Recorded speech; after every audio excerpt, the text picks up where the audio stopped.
That is how it starts. Welcome, everybody, to the Paranormal Portal. I'm your host, Brent Thomas, and this is our Friday show, and we got a full boat of fun just waiting for you here on the Paranormal Portal.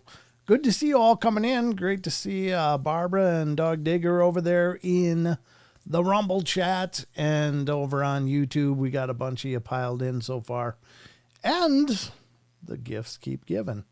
What the hell's going on there? There we go. There we go. Kinda. No, I'm just getting things lined up. My screen's jumping all over the place. There we go. I think we're all set. I've been doing some redecorating here, as you may or may not be familiar, but there's just always something new happening here in the Paranormal Portal. And part of it's visual. Part of it's just giving you stuff to look at other than just me. And let me know if you notice what it is.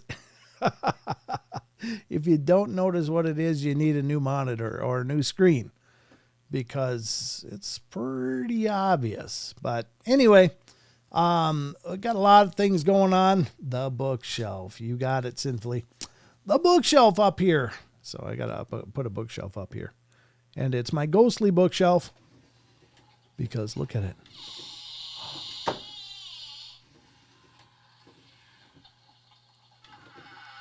I already knew the studio was haunted, but that's my haunted bookshelf.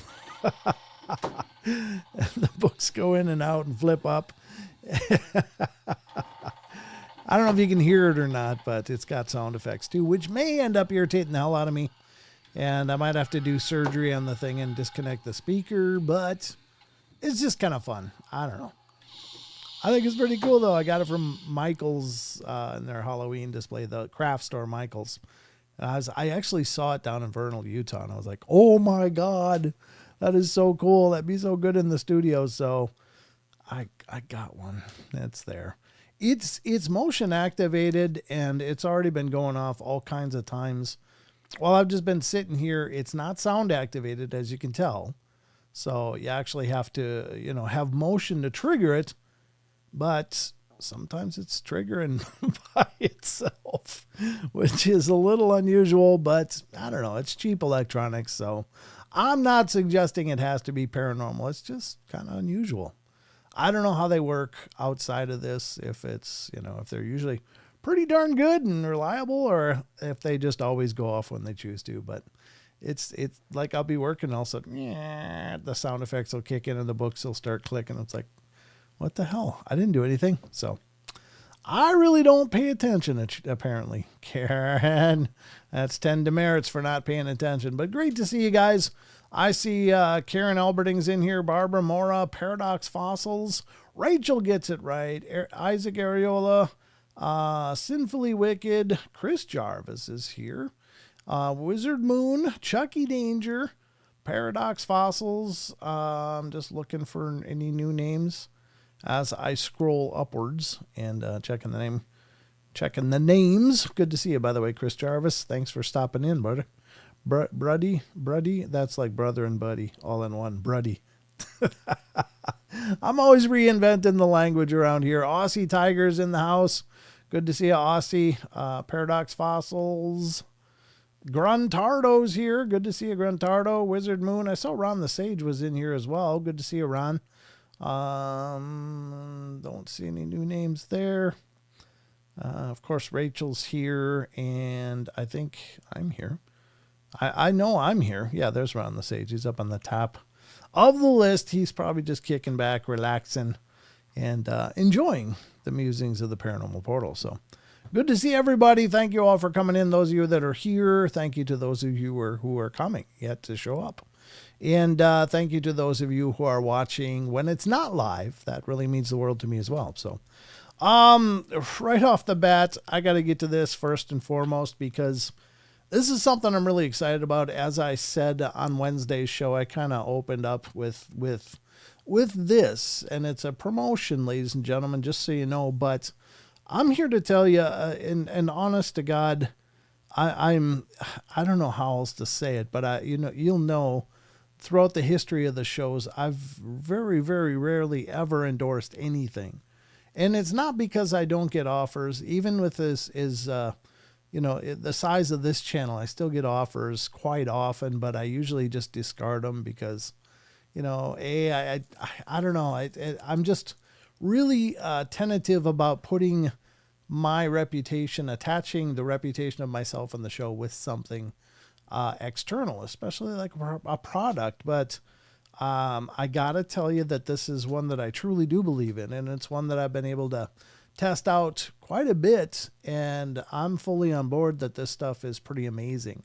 And what I'm talking about, ladies and gentlemen, is a product called Magic Mind, and this is Magic Mind. I'm going to hold it up. Hopefully it focuses. The camera's kind of funky. I think it's focused, maybe a little closer. I don't know. Magic Mind. This is it. It's these little nutritional shots. And they have lots of vitamins and lots of different supplemental items in them. They're not just your regular energy shot, though. There's things like lion's mane and cordyceps and all kinds of cool ingredients in here. Now, it's meant to give you focus, clarity, reduce stress, and get you going. And I'm here to tell you, I'm not a morning person, but since I've had these, I am so much more of a morning person. And that's why I was like, yeah, hell yeah, I'll endorse this because it's something I've tried, and it's simple. You get these little shots like this. I don't know if they're called shots, but that's what I'm calling them. But you just give them a little shake. You can refrigerate them. They do recommend to do that, but I don't. I just leave them on the studio desk here. And every morning, once I pry open my eyes, I stumble into here. I sit down, and I mix it up, and then I take a drink. Cheers. And they're really light and refreshing and a real clean taste. It's not a real like funky taste like you get from a lot of good for you stuff. This actually tastes pretty good. And it's got all kinds of wonderful ingredients in there. It really works incredibly. I've really come to swear by it. And if you're looking to get the opportunity to test this out, you certainly can, or order your own. And I would appreciate it because you'd be supporting the show as well. But I just really think this is an incredible product and one that I'm really excited to be involved with. And special thanks to Magic Mind for giving us the opportunity to do that here on the show and to promote the product. And if you want to check out more, go to magicmind.com. And if you want to order, go to magicmind.com/portal, Portal. Again, magicmind.com/portal. But if you want to learn more about the product itself, everything that's gone into it, all of the testimonials and stuff, and there's tons of testimonials. Now I'm here to tell you what, I'm giving it my testimonial. It's amazing stuff. So go to magicmind.com for a lot of information. And when you're ready to order, this link is specifically aligned to the show, and that is magicmind.com/portal. And it will go a long way in helping us here on the portal and hopefully helping you by getting you going and getting you clarity and focus and pep and energy. I don't know. It's just incredible stuff. So check out Magic Mind and see if it's a good fit for you. And tell them the portal sent you. All right, folks. So, again, thanks to Magic Mind for giving us a shot to be a part of it. And hope you guys enjoy it. So, anyway, we got a lot to get to, as I said tonight. And this is, well, let me do this before we go any further, because this is also important. I should probably put it on screen to give you something to look at. There goes the ghost shelf. And I don't know if can you hear it? Can you guys hear that? Let's go to magicmind.com, and so you can see the actual website here on your screen. And this is the website. And it's really a mental performance shot. It's really great. And it gives you a bit of the background, and here's the ingredients. And if you want 15% off, you can do this, but wait till you get to my page and order the portal page. But if you look through here, it'll see all of the ingredients, and they're all organic and non-GMO, non-chemical, anything. It's all just really, really responsibly sourced, and it's pretty incredible. So, but you can check it out. It's the nano encapsulation technology even. I mean, what's not to love? You can look forward to cutting-edge delivery system, increased efficacy, easy on the stomach. I can agree. It's very easy on the stomach. Clinically backed ingredients, vitamin infused, and it tastes great. What's not to love? So you can find out more by going to Magic Mind. There's the testimonials. There's frequently asked questions, and they're on the social medias and stuff. So check them out. But I think you'll be pleased if you do. I know I'm pleased. So anyway, Magic Mind. Check it out. That's your homework. All right. So anyway, we are going to be getting to the news really shortly here. Sheldon will be joining us at some point when he can get in his door and buckle into his rocket seat and jump into the portal. So Sheldon will be coming along, and we have what else do we got? We're going to do another story that I found on Phantoms and Monsters, which I thought sounds really interesting, and it's not cryptid related. I came to realize that I've really been promoting the cryptid stuff on Phantoms and Monsters, but there's so much more. And so we're going to look into one of those stories, and we're going to look at a posting from Sasquatch Chronicles that's also not on the cryptid corner, but it's a potential Bigfoot video that's kind of doing the rounds. And we're going to look at that and, examine it, I guess, as best as we can. And so we'll look into that after the news as well. So I don't know about you guys, but I got a hankering for some news. And so we're going to get to that. By the way, there's this big naked part of my wall. I just got the bookshelf hung up and, I set it off this time. I got the bookshelf hung up and stuff, and I didn't remount everything else or figure out the new arrangement for stuff back there. So there's still a naked part of the wall behind me. What do you guys think of the book, the bookshelf thing? Is that kind of cool, or is it annoying? What do you guys think? Tonight is a buttered biscuit and fireball sipping kind of night. I don't know. There's a buttered biscuit and fireball. Is that a good combination? That sounds like interesting choices, sir, but sounds good. Oh, Rachel likes it. Sinfully Wicked likes it. Okay. That's good. I can't see Barbara Mora's comments not giving me anything. It just says Barbara Mora. But I'm not seeing what Barbara said. Is it up there on the screen? Oh, there it goes. It's an okay sign. Hey, all thumb sprained. I'm sorry to hear that, aggravated. Sorry. It's pretty cool, Brent. Okay. All right. Well, that's a few of you. I like it. Barbara Mora says, okay, good. I appreciate that. Wizard Moon loves it. Got great taste, Wizard. It's what a wizard should have. So I don't know if you can go to Michael's online and find it and order it or whatever, but it's just really cool. I think it's awesome. I just love that thing. I love this time of year a lot because it gives me a lot of options for the studio. And I've just been, shopping like crazy. Not that I've been buying a lot, but I've been just looking for stuff, what would be cool to put into the studio. And the closer you get to Halloween, the cheaper it gets too. So there's always that. Hey, all, what's the good word? The bird. Bird. Well, the bird is a word. That's what I heard anyway. All right. Anyway, we're going to get to the news. Let's see what we can find there. I've got a few news stories pulled up for you, and hopefully you find it entertaining and informative and at least mildly interesting. It's like an adult cinnamon toast. I guess it is. I like Screwball personally. That's been my liqueur of choice. I like that stuff. It's like a peanut butter liqueur. It's delicious, but it's surprisingly like rocket fuel. And so I don't know if that's a good combination or not, but I've been digging it. It's just a little sipping liqueur that I sometimes don't just sip. Grandizer, good to see you. Let's get into the news, please, so we can get to the monsters and cryptids segment. I guess Grandizer has an agenda here. Okay. Let's get through the other crap so we can get to the Bigfoots and stuff. Okay. I got you. Grandizer, I still have not seen a mailing address or your sizes. Please email me, sir. I want to get this order processed. If you win, you got to get a hold of me so I can get you the prize. And you won. You won a shirt. So please email me, paranormalportalradio@gmail.com.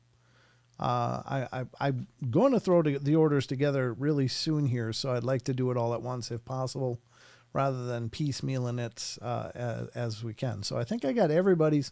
I don't know if I got yours, Annie. If you're out there, Annie Manuel, did I get yours? I think it's Annie, right? I think. Yeah, Annie Manuel. Did I get yours? No, you didn't win, unknown. Sorry. Sorry, you didn't win. But at any rate, all right, I can put this over here. Let's get to the news so we can get on with it. Get on it, Grandizer, otherwise I'll have to claim it. That's right. Yep. If you snooze, I'm going to have to just take a random drawing of a new winner. All right, here we go. We're going to get to the news. Annie, yes, you did. Okay, thank you. I thought I did, but I wasn't positive. I don't know. I'm just distracted as hell most of the time. So let's do the news. See if I can get my mental acuity back. I took a magic mind, so things are going to get better soon.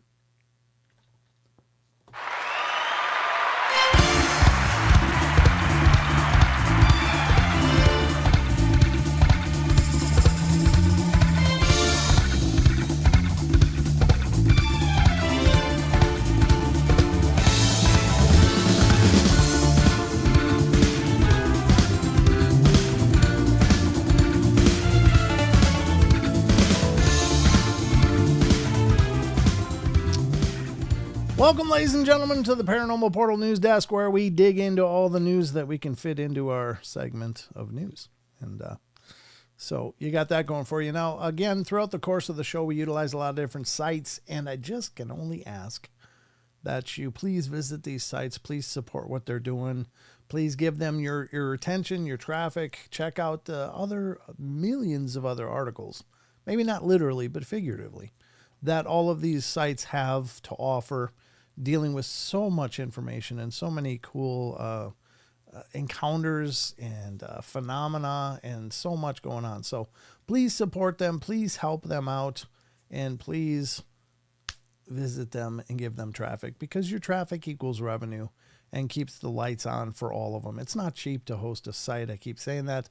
And unless you've actually paid for a site that gets visited, you'll once you're in the commercial end and you're really providing a lot of bandwidth because you're expecting a lot of traffic and experiencing a lot of traffic, that's out of pocket for those website owners.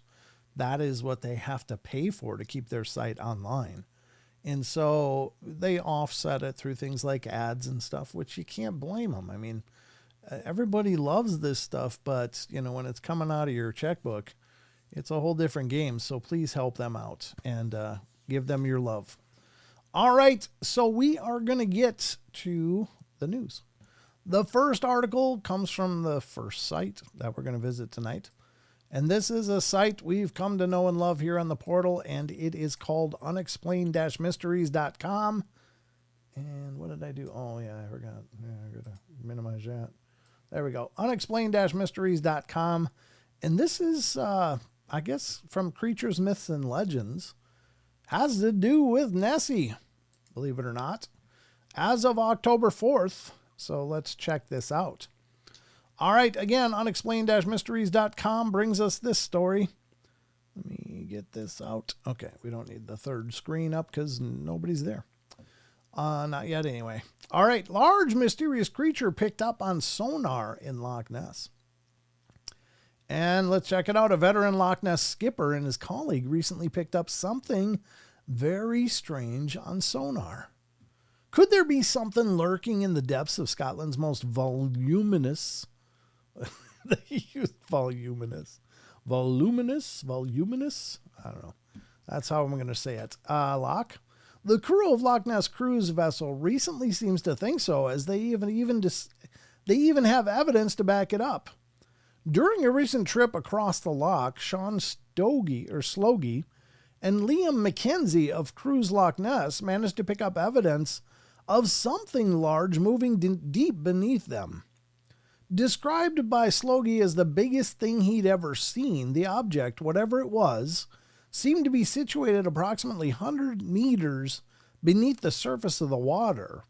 The strangeness of it was chilling. It's the sort of thing that leaves you speechless, he said.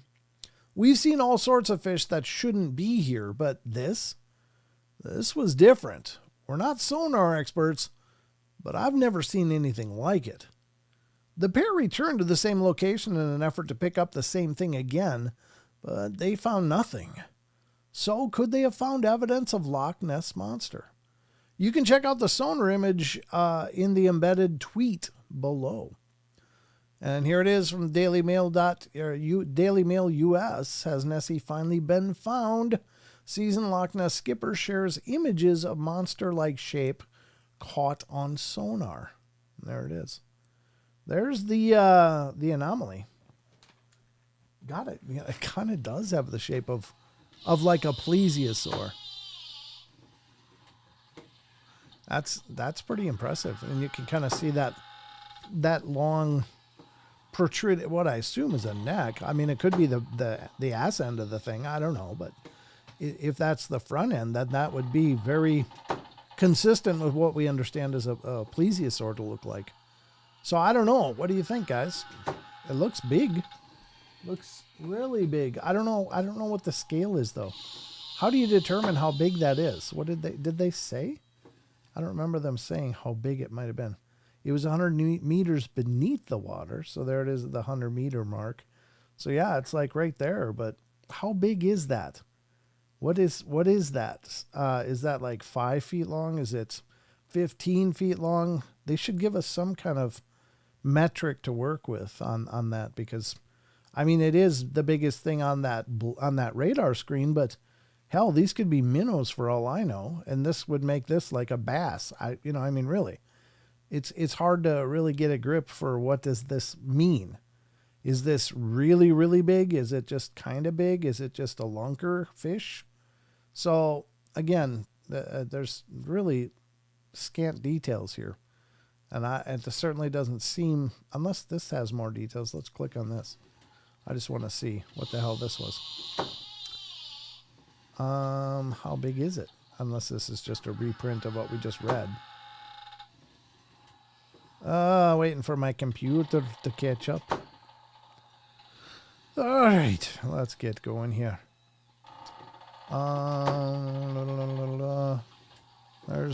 There's Sean Sloggy.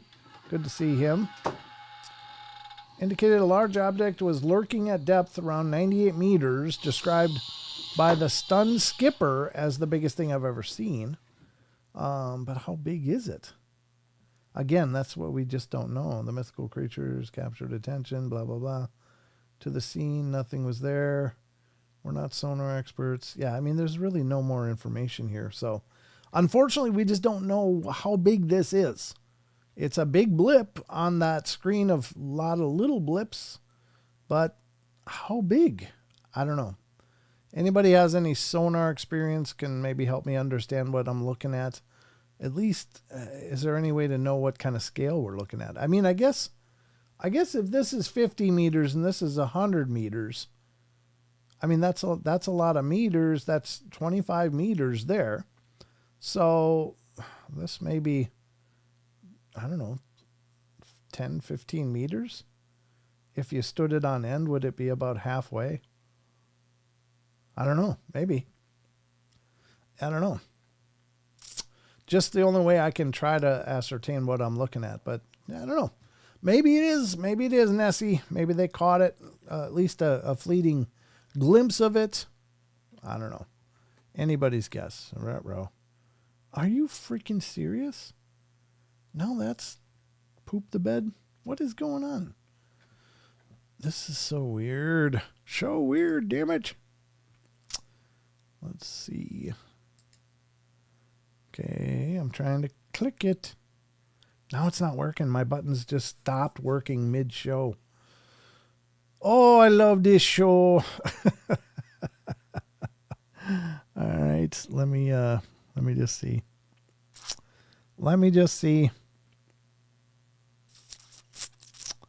I got even my scene selection is all screwed up on the left side.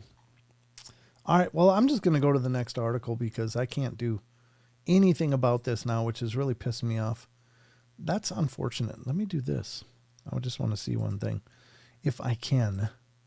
Like, why isn't this working right? It's waiting for OBS. I'm getting lots of ads. I hate that stuff. There we go. Let's click that. There we go. Maybe that'll help. Oh, it's available. Of course it is. Of course it's available. I'm going to try installing this on the fly. What do we got to lose, right? I'll just have to do it manually if it doesn't work again. Let's try. I mean, criminy. What the hell? Why is it that these things work? I'll sort it out. I don't know what the hell's going on, to be honest with you. All right, I'm just going to try installing this quick. But just be patient with me, please. What? I'm not recording. I'm not trying to record.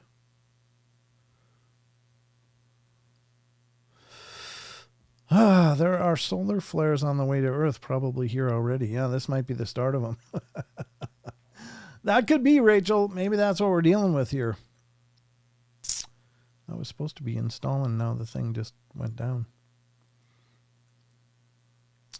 I don't know what the hell's going on. I don't know, folks. This is how live programs work. It's just so damn dumb. It's like, really? How did we get here? I don't even know where that freaking thing went. Hold on, I'm going to minimize a whole bunch of stuff here. Try to figure out what the hell is going on. I'll reopen my Stream Deck application. And hopefully, things will get happy in a quick hurry here. Okay. Oh, maybe it'll work. All right, let's see if it changes.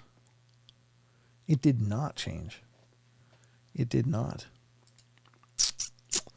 I might have to do this manually for the rest of the night. All right, well, nothing else I can do. I tried.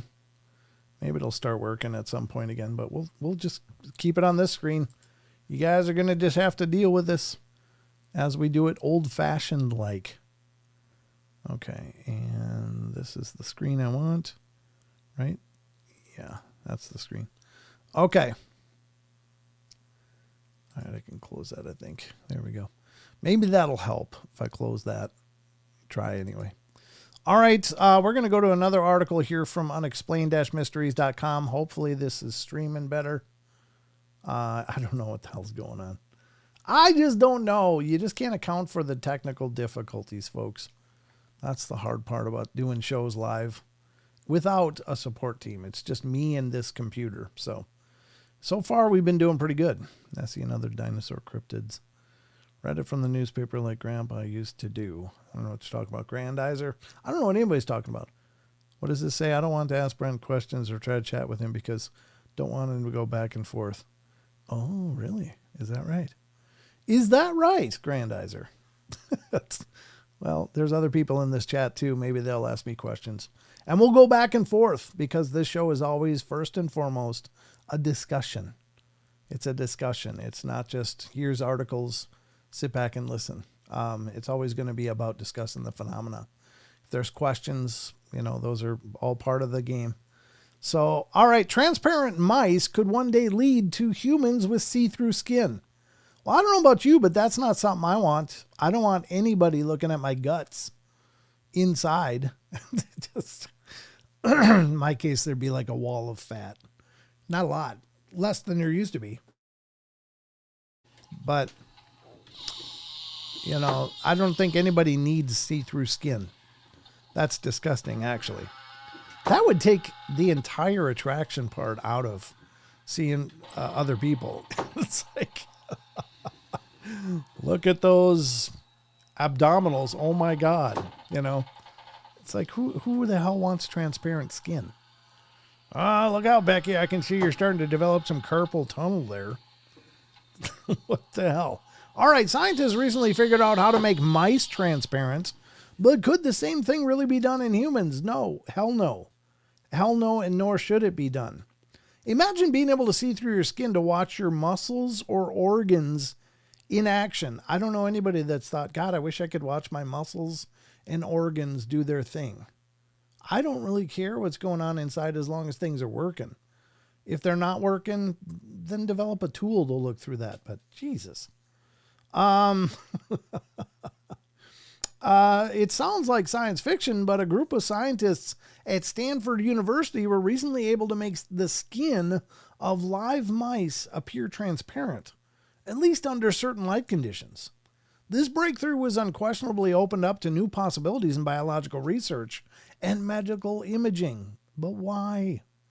Why? So how did they do it? And could it ever lead to humans becoming invisible? What the hell are they talking about? We would look like jellyfish at the best. Even if you made everything transparent, there would still be a prismatic effect to having light go through mass. Even if it's transparent mass, it's going to become like a lensing effect. It's not like we're going to be like, can't see me. So, I don't know. This is a really big, long article full of a lot of stupid ideas. And I'm not really that interested in reading it, but I'll tell you what I will do. I will give you guys a link and you guys can see if you want to read it on your own. I don't know. Jesus, why would you ever want to look inside of somebody's body outside of for medical reasons? I mean, you just don't need to have transparent skin. Nobody needs that. There's never been a time where anybody said, God, if only we had transparent skin. That's just a disgusting idea. I mean, again, there you go with the science. It's like, rather than they ask if they can do something, not if they should do something. That's so strange. If you ever see the vid, Christine Gomez and Anton Petrov, then it would make sense. It's wild. I don't know what you're talking about for sure. I'm not sure what that means. What vid? Half of my YouTube channels are invisible. Thanks, Google. Oh. Local Squatch, how you doing? Nice to see you. Thanks for coming in. That's a new name. Would we glow in the dark then? I don't know. Yeah, I mean, you could probably eat a bunch of LEDs in pill form and just have raves right in your own bedroom. I don't even know if that makes sense, but that's disgusting. That's just gross. That's just gross. Anyway, let's continue on. They want people to have transparent skin so they can't go outside and are confined to buildings. You would die in the sun with transparent skin. You know, that's a good point. Yeah, I mean, could you imagine not having any pigmentation to block UV rays and stuff, and the sanitizing effect that would have on your like your internal biome of beneficial bacteria? They would die because they would be getting exposed to UV and all kinds of things that normally wouldn't be happening, I would think. I mean, that's a theory in my head as I'm, bouncing off of what you're saying, Squatch. But I think that there's something. Brent both had videos on this story. Yeah, when I first seen it, it was like, no, but then I understood it. No offense. Oh, no offense taken. I just didn't know what you mean. Albinos already have a hard time. That's a good point. Ruh-roh, what's Sheldon saying? Be there soon. Oh, okay. Sheldon message, he'll be with us soon, folks. But I don't know about you, but I just can't think. No more die for MRI and CTs. Yeah, but yeah, and that's maybe good, but how often do you need those? I'd rather do the dye and then be done with it than to have transparent skin.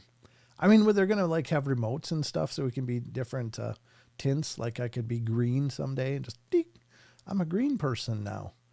I identify as lettuce. Sorry. This is the kind of stuff that goes on in my head. You guys have no idea how much I filter out. Oh, it's scary in here.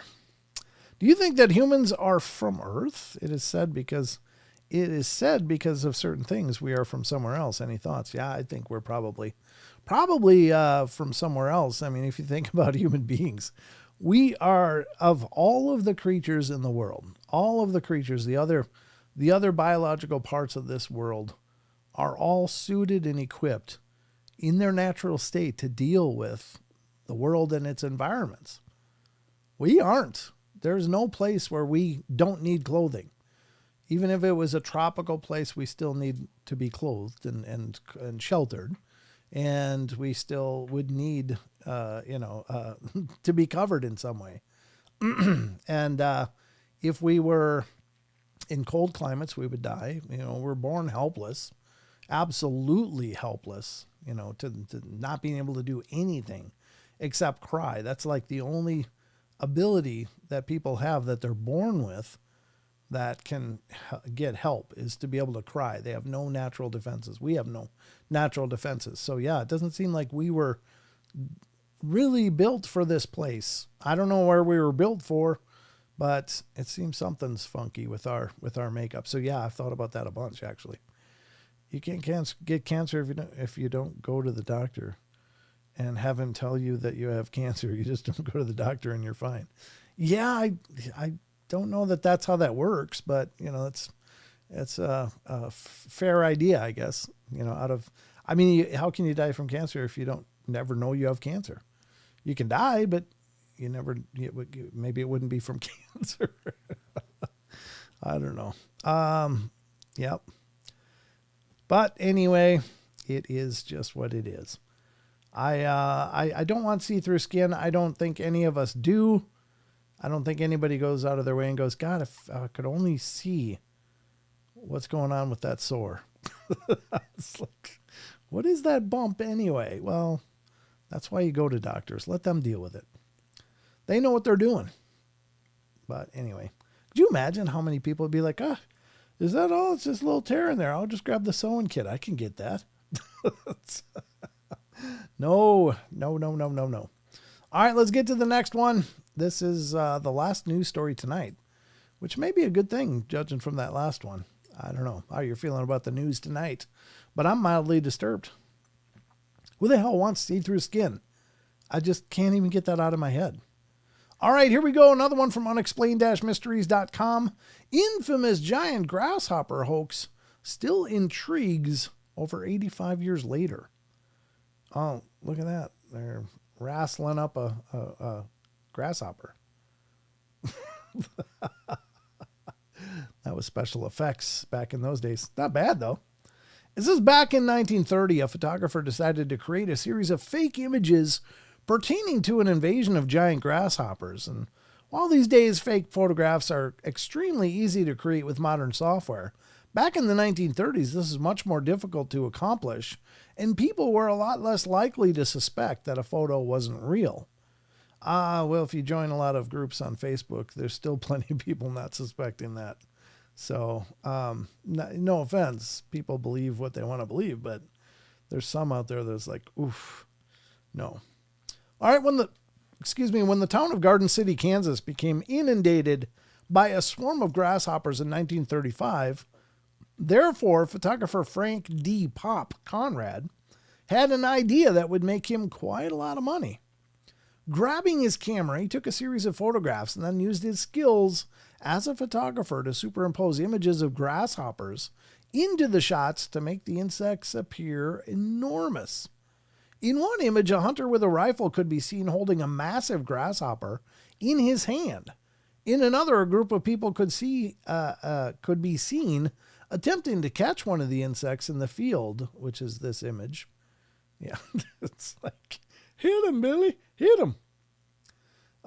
His photographs proved highly popular as postcards, earning him both money and recognition. And incredibly, though, many people believe that the giant grasshoppers were actually real.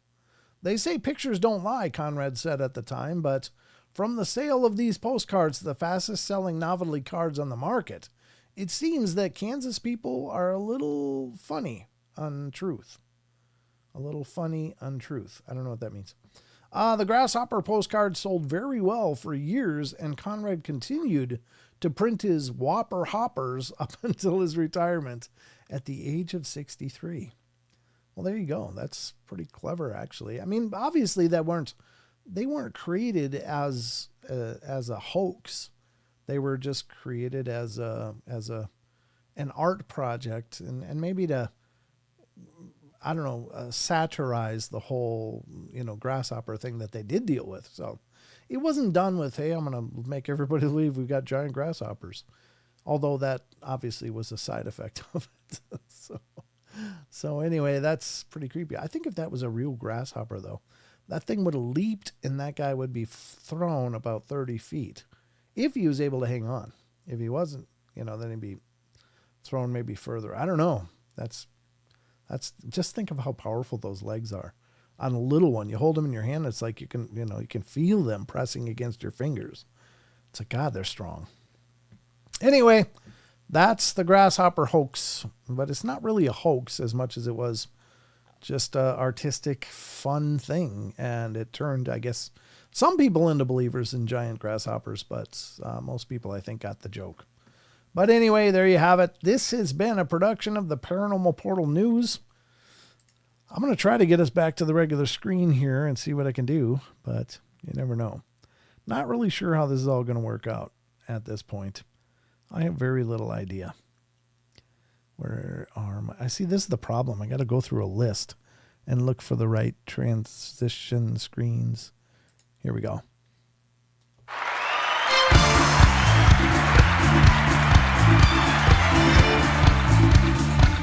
Oh, Grandizer, that scene bugged the hell out of me. Hi, Sarah.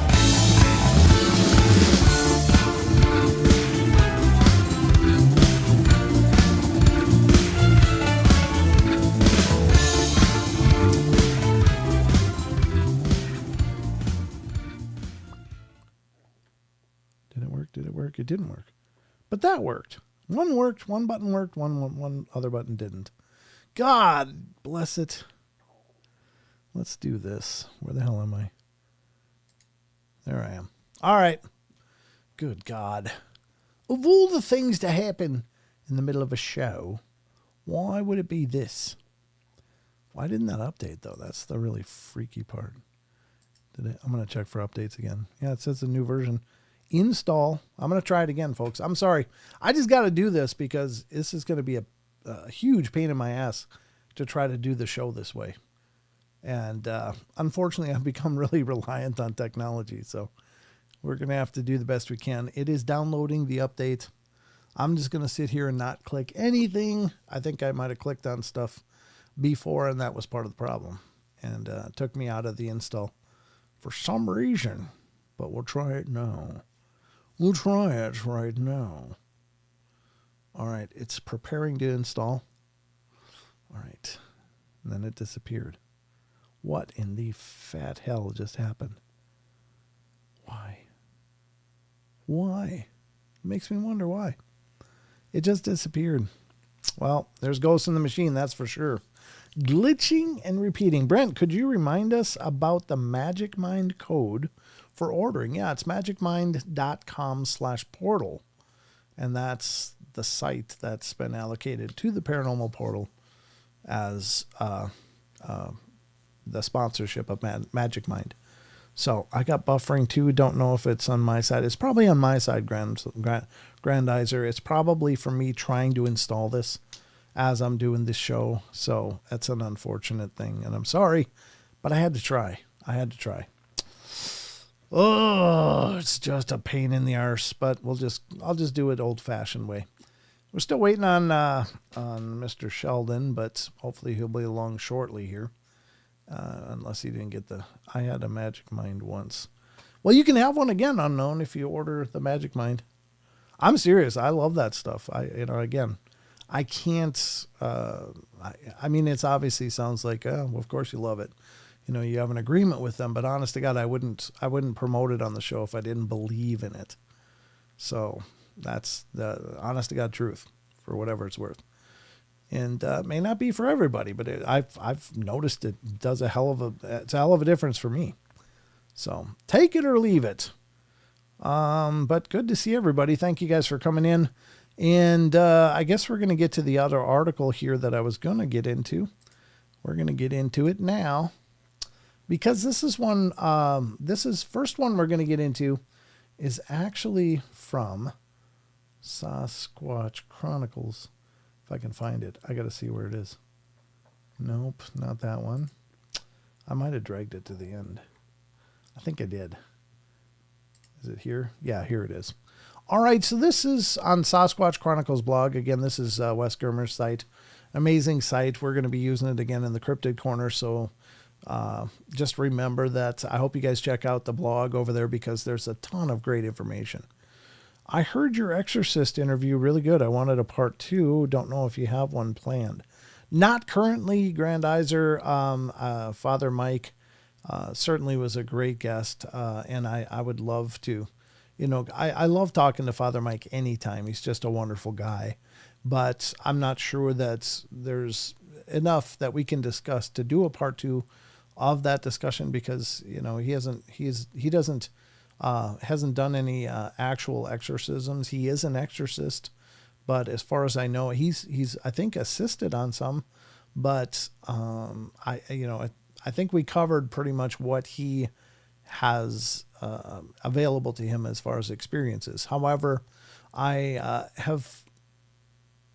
may be reaching out to another exorcist as well to have another discussion about it. I don't mean to be sounding like don't know how to speak right now, but I'm trying to put this right because I don't want to cast any aspersions at any guests on the show. I mean, Father Mike is amazing and he's a friend as well. He's become a friend and I love talking to him. I just don't know that there's another episode's worth of information that he can share with us at this point, other than if we dive into the historical parts or something like that, which is always possible.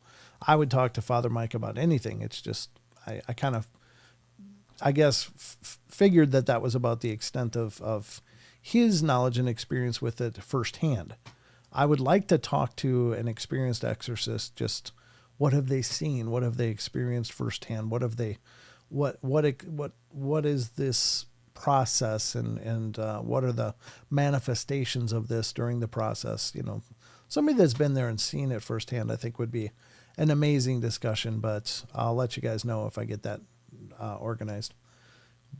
Actually, to any of you out there that have stories, whatever your stories are, please reach out to me at paranormalportal.net and hit the interview me button. I'd love to have you as a guest on the show. Currently, there's not a lot I got a few interviews coming up this next week, but it's been a couple of weeks now where I haven't had any interviews lined up. It's like, so I've had to, do stories on my own and do things on my own for the podcast, which is fine. But I always love talking to people the most. That is just the the greatest for me personally. So if you have experiences and you wouldn't mind being a guest on the podcast, please reach out to me at paranormalportal.net. Interview me button. It'll pull up the calendar app and you can pick a date and time. Or reach out to me at paranormalportalradio@gmail.com. Again, the podcast is a separate show from these live streams. I have at times used the live streams as podcast episodes, but only when I have guests on the live streams. Then I'll port it over to the podcast. So anyway, let's get to this. This is an article that Wes posted, and I thought it was really interesting. If this is the same one, yes, it is. This is one that's going around, and it's purporting to show, I guess this could have been in the cryptid corner, but I thought it'd be a good thing to discuss kind of separate of that. Because I'm not so sure. I guess I'm personally not convinced this is a legitimate Sasquatch that's depicted in this video, and I'll show you why. But this article comes from TMZ, and let's do this. Boom. All right, it comes from TMZ. Wes posted it. It's from October 3rd. Bigfoot, in quotes, spotted chilling in Oklahoma in viral video. TMZ writes, an apparent Bigfoot has made his or her inevitable TikTok debut, and the footage is actually the best to date of a Sasquatch in the wild, as opposed to a snack commercial. Here's the big hairy deal. A video posted Wednesday that has since gone viral shows what sure as hell seems to be a Bigfoot just chilling against a tree in a wooded area of Lawton, about 3 hours from Oklahoma City. And the video is only a few seconds long, but it sure does look like something ripped right out of Harry and the Hendersons. The TikToker who posted called the instance the scariest moment of his life. And if this really is an elusive Sasquatch, the manimal better be careful, because Lawton is a military town right next to Fort Sill, and Lord only knows the test they administer.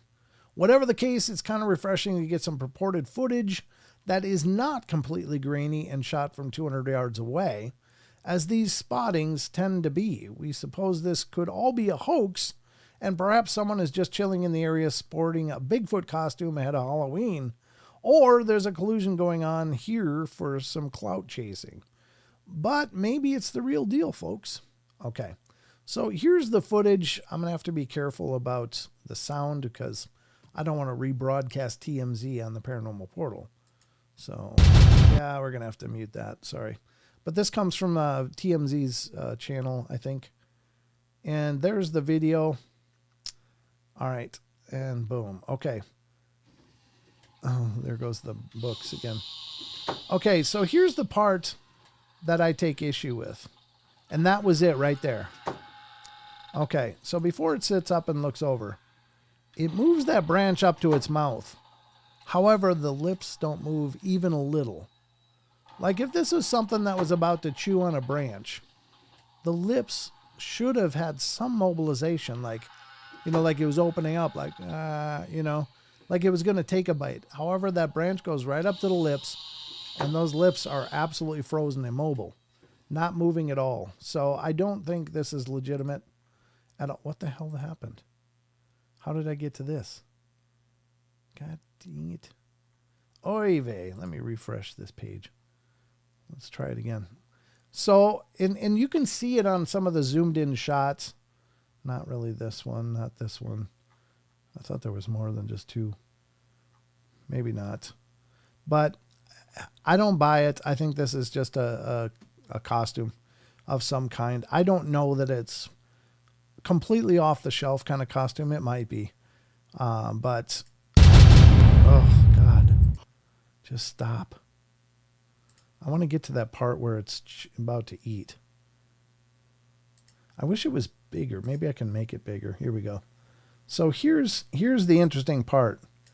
It's pulling up this branch. Watch the lips. Nothing in the face mobilizes at all. It's a very still impression. I'm trying to go ahead frame by frame here.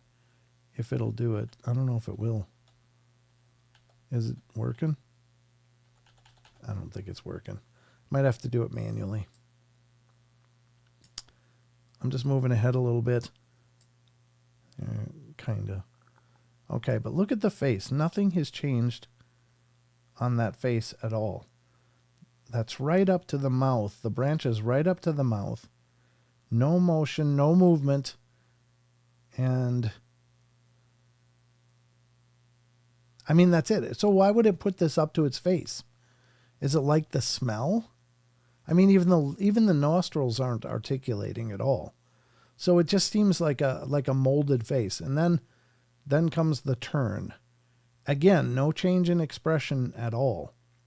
Now, you know, I've listened to tons and tons of Bigfoot reports. I've read tons and tons of Bigfoot reports. That face is unchanging, even when it becomes aware that someone might be there. There's no expression change in any of this. And I just think that that's a molded face. I don't think that is anything actually organic. There is a change in light as it moves more into the, you know, as it turns its face and exposes itself to more light. But there is absolutely no motion on anything in the face. So I don't think this is anything legitimate at all going backwards. And again, the lips aren't moving, but it brought that branch right up to its face like it was going to nibble on some leaves or something. Well, yeah. To me, that is not legitimate. Need link again. Of course you do. Of course you do. Let's get Sheldon the link again. So I don't think this is legitimate, ladies and gentlemen. I really don't. I think it's just ridiculous. And maybe it wasn't meant to be a hoax, but it's kind of a hoax. And I don't know. It's because somebody should have come forward and said, no. This is just us screwing around. We're just doing a student film or something. I don't know. So I think it's somebody trying to sell this as a real thing. And apparently they kind of got a bite. So, very interesting all the same. I mean, it's okay. I'm not like jaded about the fact that it's not legitimate. I'm not like, oh, those bastards, because it does give us what the hell did I just do? Oh no. Damn it. Oh God. Oh no. It's just a comedy of errors tonight. What the hell? How you doing, Sheldon? Hi. Hi. Hold on a Hi. Let me What did I do? You didn't do anything. However, the screen did something. I accidentally kicked the cord with my foot. Oh. Which didn't bode well for our whole broadcast here. But I'm trying to frame you quick before I go go around to the backside of my computer to plug that back in. Oh no. I mean, it looks good. Look, everything looks fine. Do you see this back here? The no signal? Yeah, that's the one. That's the screen you're talking about. That's okay. the screen, yeah. Yeah. Yeah. Oh, God, I need a vacation. I need a tech. I need a producer is what I need. Yeah. All right, Sheldon, can you talk to people just for a minute? Maybe. I just got here. I know. How's everybody's Friday doing? Okay, I'll be right back. I'm just going to the back of the computer here. Talk to Sheldon, everybody. Ask him questions. Ask me some questions. What do you want to know? It's the AMA. Paranormal Portal AMA. What do we got? Yeah, I was watching that last video that I was posting. Yeah, that the stillness of the face. Nah, I don't think so. No, you want some jerky now, Chucky? I do too. Best I got is some pumpkin pie seeds. One of my favorite snacks, actually. But anyway, is Bigfoot real? I think so. I mean, from the presentations that I've seen, I think so. Any stories on the topics that caught your attention this week? All right. Not that I've seen it, at least. No. Other than the one that Dad just presented, that caught my attention. What did I do? Someone's trying to pony it up as being real, it seems.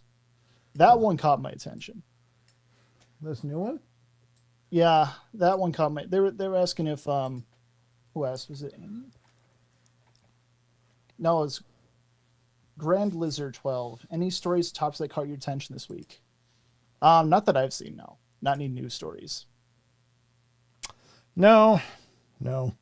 And of course, we don't get political on the shows. There's a lot going on in the news that's caught my attention lately. Oh, yeah, there's a lot in general that's caught my attention, but nothing on the paranormal side of things, no. Oh, God.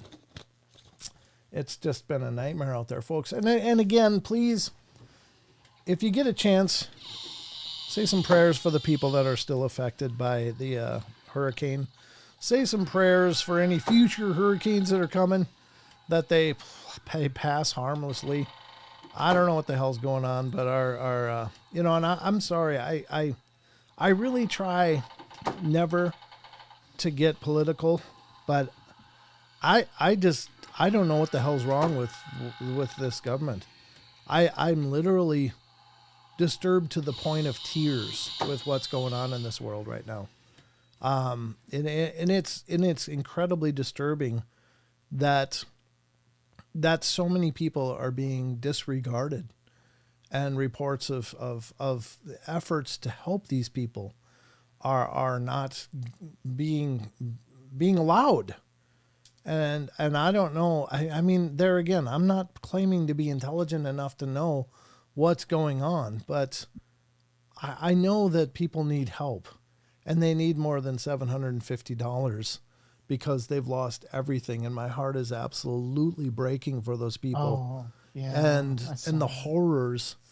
Yeah, I know. And I don't want this to become a discussion about politics. I really don't.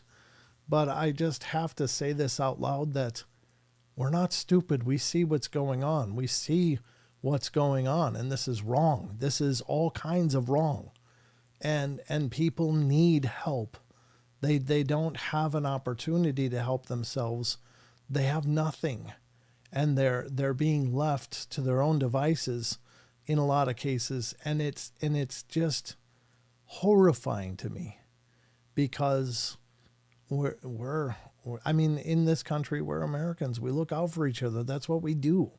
That's the foundation of the American spirit, is being there for each other and helping each other and lifting a hand. And it's just so horrifying. And my heart is literally breaking for those people that are just desperately clinging on to what they can in order to make it until they do get some kind of help from somewhere. And so, however you feel about politics, whatever you observe, whatever you believe, I'm not trying to tell you to believe or disbelieve something, but this situation is absolutely freaking wrong. Whatever's going on, this is wrong. There is no way to paint this in a pretty picture or make it make sense. This is wrong. What is going on is wrong. And if you're looking at this and not seeing it, I don't know what else you need. So I just don't know. I mean, God.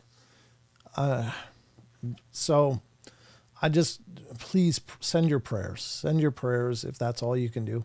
If you're close and you can go help. God help them. Please help them. These people need help. They're all alone, and they're being ignored in a lot of cases. So just please do something if you can, or please at least send your love and prayers and I don't know. Anyway, that's all I'm going to say. I never do that on this show as a rule, because I don't want this to be a political show. I've never wanted to air my political laundry. I have political ideals and beliefs. I really do. But I don't subject you guys to them. But just this situation, this is freaking wrong. So it's got to change. Something's got to change, because this is not okay.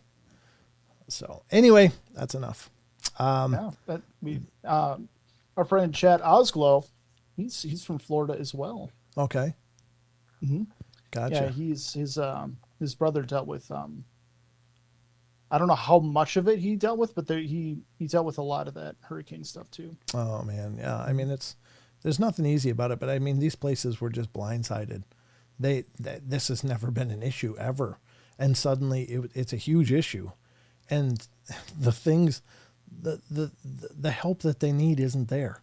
It was never there, and it's like, oh, I've seen so many videos of these people that are just trembling, and they're in tears, and they're so desperate, if only just to understand. Like, we just don't do that here. We don't do that to each other. We don't do that. So, God. Anyway, I'm sorry. Yeah. I do apologize, but I can't stay silent. I can't stay silent about that. So whatever you do, just help if you can. Some way, somehow. If you can spare $2, help them. Help them. Find a reputable source for people that are raising funding and for resources for them. Help these people. They need help badly. These are, they have nothing. They have nothing. And I can't imagine what that would be like. It's just, what would it be like if you just, woke up one day and suddenly there was a wall of hell coming and it wipes out everything that you have and that you own. And you're just standing there going, ooh, and nothing, no help is coming. We think in America, like there's always help. Just, it's minutes away, but it's not. It's not in this case. So This is something I must have no idea about. I saw a headline regarding the 750, but that's all I've seen. yeah, I know. And it's just, I've heard that there's efforts to block the help being sent. And it's like, oh God. Anyway, that's enough of that. Sorry, folks. I just had to vent that. I just had to get that out. And I had to, I don't have a big platform here in the shows, but it is a platform, and I just had to say something because I've been silent for a long, long, long, long time about things that are absolutely killing me in my heart. And I couldn't stay silent about this because I just can't watch more videos of people who are just falling apart and nobody's helping them. I can't do it. I'm not physically able to just remain silent anymore. I can't. I just can't. It's just morally reprehensible what's going on. And I don't know what else to do except to just use what little voice I have and say, please help. It helps anybody, somebody, anyhow you can help. So, God. And Chucky says the help got blocked here in BC during the forest fires last year. What's that?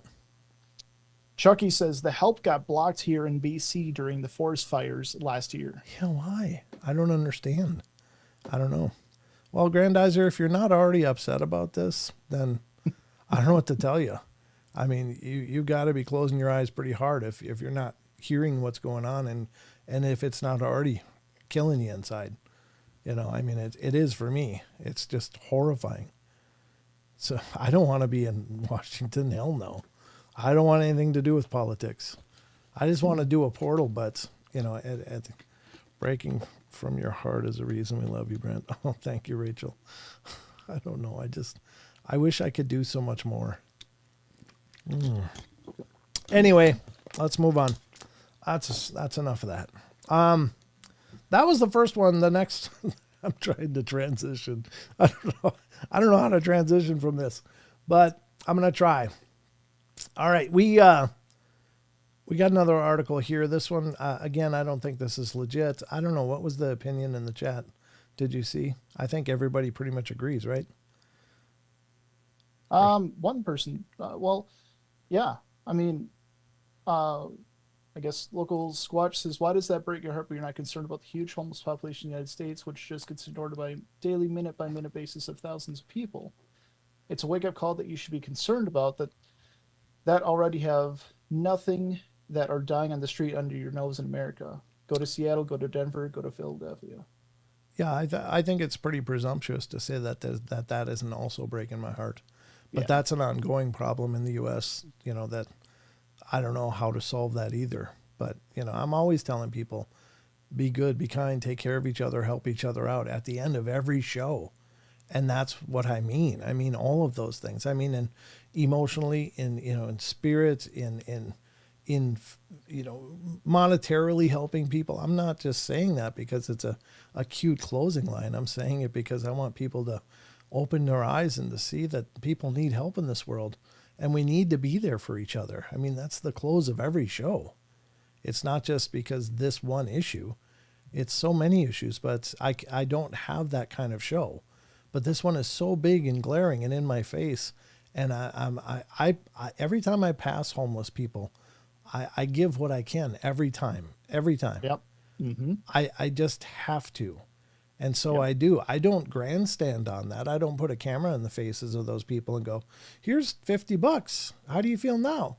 Yeah. I'm not monetizing that. I'm not trying to monetize this. But I just know that there is whole communities that are now gone. And these people are, if they're alive, they're absolutely displaced with no hope and no help.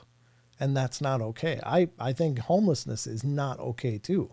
Mm-hmm. And if you want me to do a show about all of that stuff, we can. I can do that. It won't be called the Paranormal Portal though. But it'll probably be called the Portal to Hell or something like that. But because people are living in hell. But I mean, it's, I appreciate what you're saying, but it's just like, there's only so much anybody can do. And I'm not asking anybody out there to solve all these problems, but I'm just saying, please open your eyes, please help where you can, when you can, how you can, and try to make a little bit of a difference in this world, because there's so much wrong going on right now. There's a lot of great right stuff going on now too. I don't want to just focus on the negatives, but we just can't pretend it's not going on.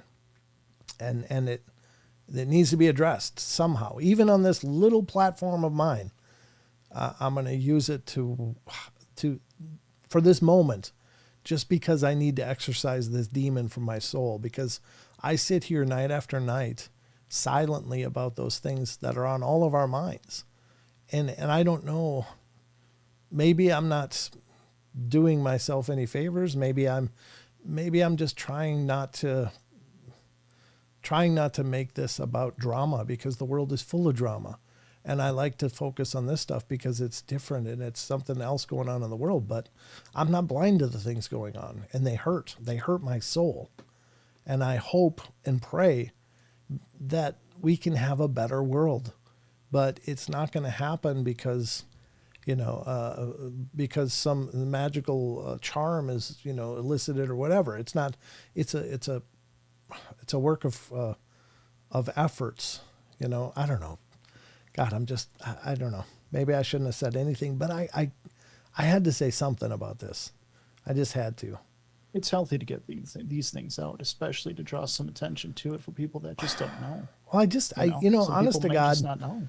yeah, I know. And honest to God, I kind of feel guilty sometimes, because I do these shows and I ignore so much that's going on in the world because it's not really part of the show and it's not really part of the platform. But I'm thinking, sometimes I ask myself, am I taking the easy road by just not acknowledging it? Is that the right thing to do by not acknowledging it? And it's twofold.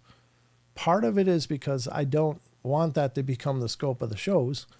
And two, we've all got so much on our mind. We're all carrying so much, and I don't want to drag everybody through more crap, throughout the course of these shows. But at the same time, it's just, every once in a while, I got to break that character and I got to say something, because I have to live with myself, and I can't be quiet about this one instance any longer. There's so many other instances that I feel equally as anguished about, but I don't know. There's only so much we can cover, I guess. I don't know. But all right, I'll shut up now. Sorry. It's just driving me freaking nuts. All right, here we go. Next article, Phantoms and Monsters, ladies and gentlemen. This is Lon Strickler's site. I probably got like 3 viewers left now. No. Funny enough, it actually jumped. Did it really? Okay, well, there's that. I don't know. Jesus, I want so bad for this world to get better. I want so bad for it to get better. because I know how amazing people are. I know how amazing the world could be. I just know it through my whole being. And it's just anguishing that we're not there, and we're not making much progress in a lot of ways. So anyway, we're going to go to Phantoms and Monsters, as I mentioned, and this is Lon Strickler's site. It's an incredible site. Another one of the sites I hope you guys will visit, because I think it's amazing, and he's got so many encounter stories over there, so many things that are being done over on Lon's site, such as research efforts. His published works are over there, and information about his podcast. It's just an amazing site. There's thousands and thousands of encounter stories over there. So if you're into this stuff, which I assume you are, because you're here, you're going to like all this site and Sasquatch Chronicles as well. Sorry, I got to rub my eyes. Anyway. All right, let's continue. This one is a strange story. Sorry, Sheldon, my buttons aren't working tonight, so I have to do everything manually. Oh, that's okay. Yeah, I know. It'll have to be okay. But I might have to chop you off for some of these articles, so I hope you don't mind. That's okay. I'll be your conscience, the voice in your head. Yeah. You're all schizo now. Well, I am. Yeah, you're my Jiminy Cricket, aren't you? That's right. Sorry. My eye is burning. There's while you're doing this, there's a question actually. Has there ever any Bigfoot ghost reports ever? Well, there's an argument to be made that, some of the phasing Bigfoots may actually be more of a Bigfoot ghost kind of thing. And I don't know. I don't know. There aren't Bigfoot ghost reports, but I have heard the discussion that perhaps some of these, Bigfoot that just melt in front of people's eyes, even in wide open spaces, may perhaps be some kind of manifestation of a spiritual body rather than a physical body. So I don't know, but I don't recall any ghostly Bigfoot stories ever, personally, just off the top of my head. I don't think I've ever heard one, at least not explained that way. But people say, well, I was looking right at him and he melted, and all of a sudden his legs were gone, and then the rest of him slowly faded out and he was wide open. And it's like, well, that's pretty weird. And that's where people usually jump to, the multi-dimensional Bigfoot or portals and stuff. And maybe it is. Maybe that's a function of them as well. But what if it's something else? What if it's a spiritual manifestation? And I think that's a fair argument. I mean, that could be maybe you're right. Maybe that's where those reports come from. Yeah, but I can't claim credit for that. It's just, I've heard that's offered before, and I was like, well, yeah, that makes sense. Why not? Why not? So, just imagine getting Sierra sounds on a ghost box. Well, I gotta tell you, there's plenty of people who claim that they're dealing with like astral Bigfoot, like they see these manifestations inside of their home and then they melt away, and I don't know. I'm not saying it's not possible. I'm just thinking that maybe spirits appear like what you expect or what you're looking for. I don't know if they have the ability to pick an appearance based on a person's comfort level or maybe their expectations. Remember the Bogarts from Harry Potter, those things in the closet that would just change shape? Yeah, they change shape. Yeah, so I think that's not uncommon in the spiritual realm, or at least maybe it's certain spiritual entities that do that. I don't know. But is it actually a Bigfoot? Might be, but it might not be. It just appears like a Bigfoot. But there's people talking about there's 8.5 foot Bigfoot in my room. He was so big, he was up to the ceiling. And then he melted away. And it's like, wow. Well, that's unusual. So is that a spiritual thing or is it a physical thing? Funny enough, just like as you were talking about this, local Squatch says they are multidimensional, I think. My wife saw 2 of them walk through the wall behind me when we were married. Well, there you go. And, they could be multidimensional. It's, again, with all of this stuff, we just don't know. We just don't know. There's just nothing but ideas and possibilities and theories. And that's why I say on the question of the week, it's like, no matter what you put in there, even if you think people are going to laugh at it, you could be absolutely right in whatever you believe. And everyone else could be absolutely wrong. Every idea has just as much merit as any others. So for anyone to sit there and go, that's absolutely not what they are. It's like, well, where's the one you're studying then? Because, I haven't found any that can study. I can't study any of them. They don't show up. And I'm sorry. And I agree with Local Squatch as well. You don't know until you experience it for yourself. I will say that. And that's true. The personal experience is going to be your own kind of test too, and give little answers and hints to these things as well. Yep. Exactly. And who knows? The one I'm studying comes to my yard and I'm feeding it. Well, there you go. I mean, if you're habituating one and you're able to get close to it and actively observe it as it goes through its days and stuff, that's fantastic. Don't go on vacation without feeding it, from the stories that we've read. Yeah, if you're habituating something and you have to go on a vacation, you better leave lots of food out there, because they're known to have huge tantrums when their food plan is interrupted. Like, there's been some horror stories that people have had. So that even unintentional habituations. The Bear from Bigfoot Outlaws, he told us a story of these people that were unintentionally habituating, and they didn't know it. They had horses, and they had a container out in the pasture with oats and molasses in it. They'd go out there and scoop it and put it in, as a treat for the horses every day. Well, they noticed that their molasses and oats were disappearing just incredibly fast.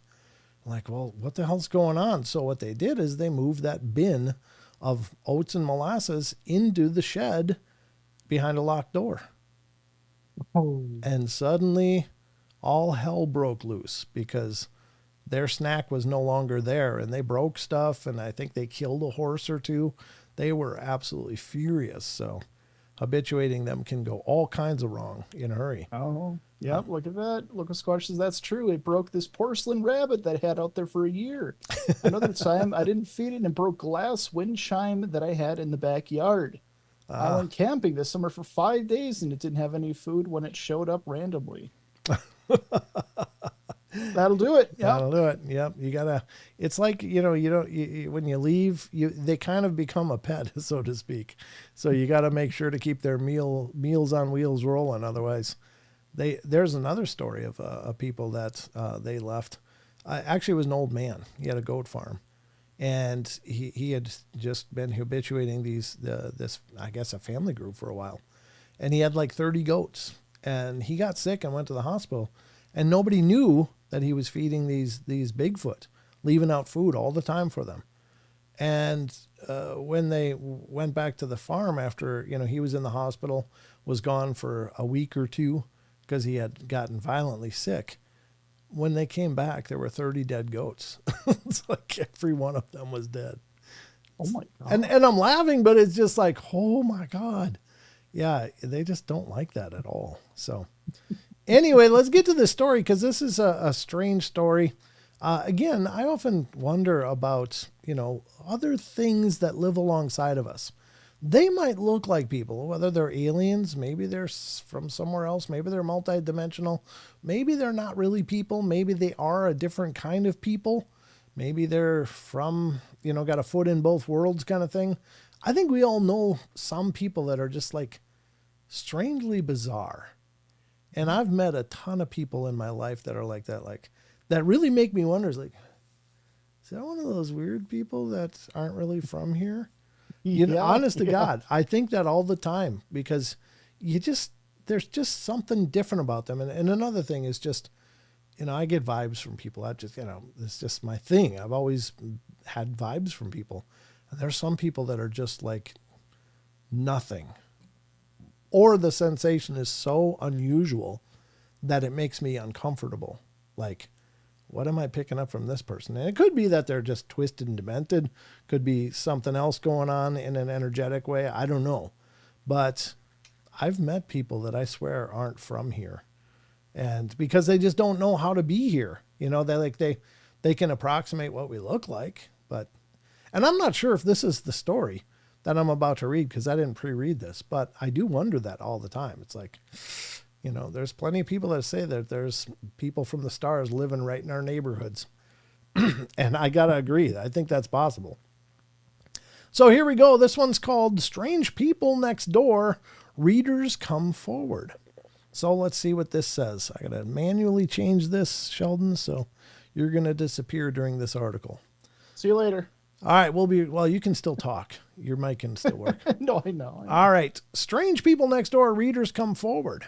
Phantomsandmonsters.com. Over the years, I've amassed an abundant collection of anecdotes and inquiries that explain a variety of subjects and interesting observations. The most captivating narratives, in my opinion, discuss the writer's personal perceptions of other people, in particular, the neighbors. I present you with a few of these brief accounts. Sometimes you wonder when you're watching those Karen videos online, it's like, ooh, maybe they're not from here. I grew up in a bedroom community outside of New York City, and it was the 1970s. And all the fathers in the neighborhood commuted to work while our mothers were stay-at-home moms. All the moms were busybodies and basically had their noses in each other's business. The talk of the neighborhood was the family that lived beside us, the Smiths. Of course, their name's Smith, right? I mean, it's got to be a Smith. What is that, like from The Matrix? What's your name? Agent Smith. Oh, that's right. It is. Yep. The Smiths were very strange. They were a Mr. and Mrs. Smith who looked like they were in their 40s, and their kids, a son and a daughter. The kids were early teens, and we never knew their names. They didn't go to school, so we assumed they were homeschooled. And the only time we saw them was when the whole family would walk single file to the garage in the back of their house and drive away in their Rambler station wagon. My mom talked to Mrs. Smith once, right after they moved in, but that was it. They never answered the door, and there was no telephone listing. This Mr. Smith never drove to work, and Mrs. Smith was never seen shopping or doing any chores. The yard work was taken care of by two men who would drive up in a gray service truck once a week during the spring and summer, and they would cut the lawn and trim the hedges. There were no flowers or trees or lawn furniture, nothing. One of our neighbors called the mayor's office about the kids in school, but we never saw anyone ever come to the house. In fact, they never received mail, the postman told us, and there were never any deliveries. The Smiths lived there for about 4 years. We didn't even know they had left until another normal family moved in. They told us that the house had been on the market for several months and that it was purchased through a government auction. But that seems strange as well. The Smiths, huh, Sheldon? That's pretty crazy. Right? That is pretty crazy. Wow. All right. Chucky said that there's been a new blood type discovered, so I'm looking that up right now. Oh, really? Yeah, apparently. Wow. Huh. It's I am positive. Oh, thank you very wow. much. Thank you very much. or you are negative. Thank you. Sorry. God. It's called something dumb, Sheldon. What? My name's in the name? I'm just kidding. It's a new blood type called something dumb, Sheldon. All right, let's. Chucky, do you have a link to it? I'm actually curious. I'm kind of curious too. I guess it wouldn't surprise me. All right, here's another story. I've got something strange for you. The people who live across the street are either into something weird or the house is haunted. I can appreciate that. Cue the bookshelf behind me. Do you see that, by the way, Sheldon? Did you see the bookshelf behind me? I see a little bit of it. Yeah. I mean, oh, okay. Well, you got to see it. I'll show you later. Okay. Remind me before the end of the show. Okay. So they moved in a few months ago, a husband and a wife, and I'll call them Jack and Jill. Of course you will. Okay. Every night we heard loud hums coming from the house. There were never any lights on inside or outside. Also, my dogs and my neighbor's dog start to howl when the hums begin. I can't get my dog to shut up, so it's so bad I have to keep him in the basement at night. The hums go on for about an hour. Well, I confronted Jack one day about the hums, and he looked at me like I was nuts. He then got really nasty and told me to mind my own business. My neighbor got fed up and called the police, and the police showed up and told them to stop. The hums continued, so the police searched the place, and they found nothing. The hums continue. Any idea what it is? Note in here, about a year later, I received another email from the witness who said the neighbors moved out and the hums stopped. That was from Lon. It's probably the mothership that was floating above there cloaked. All right, next one. Yeah. Hi, Lon. I moved into a small town in Texas a few months ago. Everything is great except for the guy down the street. Kind of worries me and the other neighbors. His name is Stu, and he lives alone.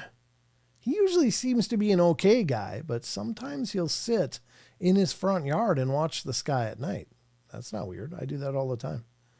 I asked him about it one day, and he claims to be an abductee, and he expects his tormentors will return. The fact that he keeps 3 loaded shotguns on the porch concerns me. The police can't do anything, though. They have warned him to not cause a disturbance. If Stu disappears one night or does something else, I'll let you know. Yeah, that's concerning. All right, here's the next one. Did you find the blood type, by the way?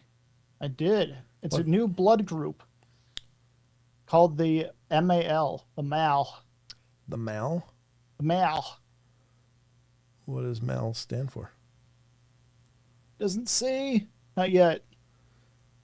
What is it? Is that a different like letter kind of thing? I will send it to you. That's probably not going to help me. I was hoping you could disseminate it. Okay, Never mind. continue reading. Yeah, continue reading. All right, here's another one. Hi, Lon. What are your thoughts on possible alien habituation or habitation among the human population? Please keep an open mind when reading my email. I live in a moderate-sized borough in Pennsylvania, and I live in the same house where I grew up. In fact, most of the neighborhood has remained the same for the past 20 years or so, and this includes the family that lives across the street. This family, who I'll refer to as the odds, is not normal by any stretch of the imagination. There's the husband and wife who are in their 70s and their daughter, Carol, who's now my age, 52, and have lived there for as long as I can remember. Carol and I went to school together, though we barely knew each other. She's always been very attractive, though, and I never recall her ever having a boyfriend or a girlfriend. Her parents maintain a very nice house and seem to get along well together. In fact, Carol and her parents are always a trio. They are never seen separately. They do not go to church and are not involved in any civic activities. But this isn't the strange part. Yeah, I'm thinking I'm not involved in any activities either. My neighbors probably think I'm the weird guy, come to think of it. But it says every spring, since I can recall, they dig up a huge hole in the backyard. It's the same location every year. The size, I estimate, is about 15 by 10 feet and about 4 feet deep. As soon as the hole is dug, they cover it with a huge tarp that is staked into the ground around the perimeter. It remains like that for 2 days, and then it is quickly filled in and topped with new turf. Every year, it's almost like a harbinger of spring. The odds are digging the hole. The odds don't talk to anyone, never. Carol never talks to anyone. I've only heard her voice on a few occasions, and that was when we were in class together and she'd be answering the teacher. Well, I attempted to talk to her a few months ago during the holidays, and she simply looked at me, smiled, and said nothing. I have never heard her parents say anything. And that brings up another point. Carol doesn't look anything like her parents. She must be adopted, or, as I suspect, something else is going on here. I remember when I saw the movie The Truman Show, and that's the odds. Everything stays the same. One summer I took a photograph of a family member on our front lawn. In the background was the odds front yard and house, and a few years later, I was looking at the photograph and was amazed at how similar the house, shrubbery, and flowers were at the present time. It looks like the flowers came up the same way a few years later. They seem to follow a routine for each day of the week. But the one thing they do every morning is really strange. The three of them tour the outside of the house. There are specific places on the perimeter of the house where they stop, hold hands in a circle, and look into the sky. It's very strange because each time they perform this ritual, I get a static feeling in my hands and feet. It affects my mother the same way, even when we are not watching them and somewhere else. There are other oddities as well. None of them has a job. No one ever visits, and they get a lot of deliveries, and it seems like every day something comes. I'm convinced that these people are not entirely human. I know it sounds nutty, but I'm not the only person in the town that thinks that something nefarious is going on with the odds. Huh. Well, there you go. That's the article. What do you think? Weird neighbors, huh, Sheldon? Yes, indeed. Did you learn about the blood? I'm still learning about blood. Okay. Any newsworthy thing you can mention? It only affects 0.1% of people, but if you basically it's the malmutation. Apparently, ANWJ negative people, basically you're missing a protein in your blood. Oh. That makes it so that if you get blood transfusions, it can have a horrible reaction to you. Oh, really? Mm-hmm. It's a mutation, essentially. Oh. That the sounds concerning. ANJW protein is supposed to appear after you're born, but some people it doesn't develop. Huh. Okay. And it's been very hard for them to identify this lack of protein until like now. Oh, yeah. Well, that's crazy. So, that's what I found out. It's a mutation. Well, maybe we're gonna have like mutants running around, like X-Men, pretty quick. Yeah. I don't know. Could happen. Here's the bookcase, Sheldon. I got it on full screen. Let me know when your screen refreshes. Oh, cool. You like it? Yes. There it is. Oh, wow. You like it? Oh my gosh. Yes. There we go. We're filling up that space even Check more. it out. There we go. It's a haunted bookcase. Is that what that noise is? Yeah. Oh my God. I was hearing it earlier. Oh. And the books, two of them come out in the middle and go back in, and one of them flips up and goes down. Oh my gosh. Okay. Cool. That's pretty cool. Yeah. That's my haunted bookcase. You notice the ghost radar has been really quiet tonight too. Yeah. Actually, it has. Not even a little blip. Yeah. Yeah. So there you go. Oh my God. I don't know if I like the sounds as much, but I think it's kind of fun. It'd be even scarier if like you didn't tell anyone, muted the sound, and then just like put your hand over, and then it like did that. Yeah. Well, the weird thing is emotion activated, and it goes off all the time by itself. I don't know if it's probably cheap electronics, but it's kind of strange. It's got a motion sensor and it goes off by itself. I also got it's a weird mirror, but it's too loud. I can't use it in the studio.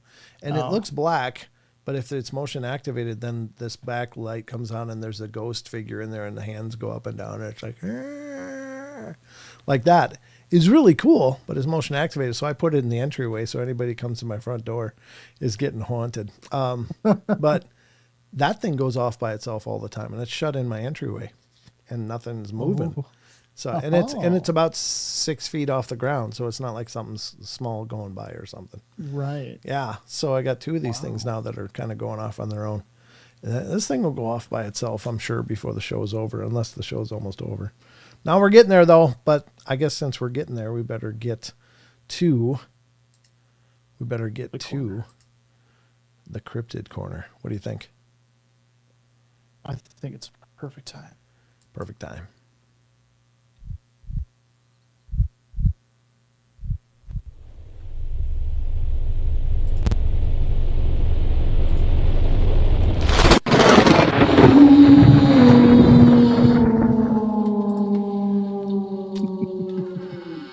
Oh, it went off by itself.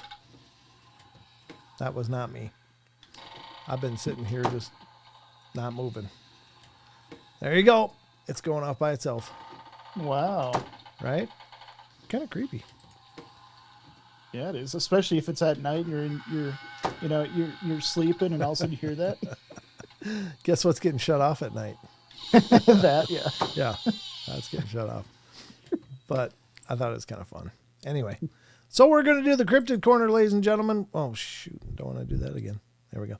And we're going to dive into all things creatures and cryptids for the last 20 minutes here on the show. Hope you guys are enjoying the show. Okay, we've been all over the map. I apologize for my soapbox earlier, but I hope you guys understand. I'm actually sad that I missed the news. I'm really sad. Are you? Because I heard that Rachel told me that earlier. You guys were talking about transparent skin. Yeah, I don't. God, yeah. Why would you want transparent skin? They've made. Oh my God! For someone that worked in phlebotomy for years. Oh, you'd find the that's vein. A dream. Right, but make a tool that can see through skin instead that you can just put on the arm and use it. Yeah. And that's what we use for the really tough pokes. Yeah, well, I've got tough pokes. Well, that didn't sound right at all.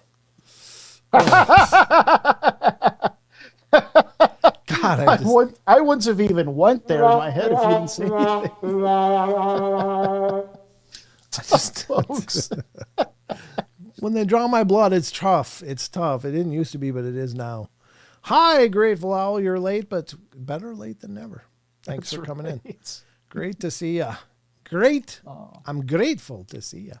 If any of you guys worked in phlebotomy, you guys know that feeling when somebody lays their arm down, you're supposed to get a blood draw, and you see that beautiful, thick vein sitting right on the skin. You're like, oh yes. You're just like, your day is made right there. You know, it sounds so demented, but it's not. It's not demented. Sheldon loves a thick vein. I know. I'm a big mosquito. Yeah, that's what we'll call it. That's what we'll call it. Oh, okay. So Sinfully Wicked was a H-Lub too. So there you go. Hey. Yep. You know. There you go. All right. Stay the hell away from my veins, you freak. Local squatches getting a little uncomfortable there in the chat. But then when it blows, oh God, yeah. Oh, you've had that happen? Oh yeah. Ooh. Yeah. Oh yeah. You know, the arm gets all big and swollen. You know, it's not fun. That's when it's really not fun. Probably less fun for the person too. Yeah. Well, that too. Yeah, because it's painful. Yeah. Chucky. What the hell's wrong with you, Chucky? Put food coloring in your veins to make it look like lemonade before the blood lab. Jesus. Chucky. What? Chucky's going to be shooting up with some food coloring before he goes. Making Sheldon laugh. Absolutely. My arm veins win beauty contests. Just kidding. Oh, Barbara, thank you for that image. I love a good vein. That was Rachel. Well, Barbara said something too right below it. Oh, did you? But Rachel too? Oh my God. I got an. You guys should donate the Red Cross. They would love you. Oh, they would love you.